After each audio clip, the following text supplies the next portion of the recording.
448 pages dans un jargon juridique ont suffi à envoyer une onde de choc dans la capitale américaine. Le rapport contient 10 actions du président Trump qui ont été examinées par le Conseil spécial pour savoir s'il y avait eu obstruction à la justice. Parmi elles, l'appel à l'ancien conseiller de la Maison-Blanche Don McGahn en juin 2017, lui demandant de démissionner Mueller. Après le limolage par Trump de l'ancien conseiller national à la sécurité Michael Flynn, il a déclaré à l'ancien directeur du FBI James Comey « J'espère que tu vois clairement qu'il faut laisser Flynn partir ».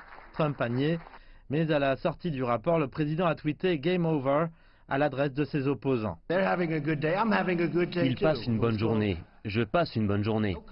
Ça s'appelle pas de collusion, pas d'obstruction. Il n'y en a jamais eu et il n'y en aura jamais.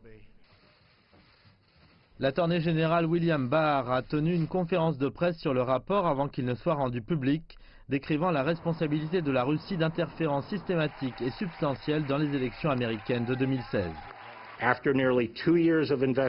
Après près de 2 ans d'enquête et des milliers de plaintes, des centaines de mandats et d'auditions de témoins, le Conseil spécial a confirmé que le gouvernement russe avait aidé à interférer illégalement dans l'élection présidentielle de 2016, mais n'a pas trouvé d'implication de la campagne de Trump ou de tout autre Américain dans cette interférence.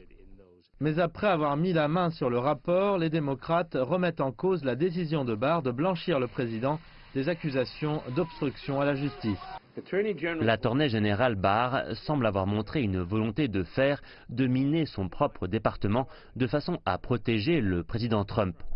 Les mots de Barr et ses actions suggèrent qu'il n'a pas été ingénieux et même volontairement flou quand il a dit que le président était blanchi de toute accusation. Les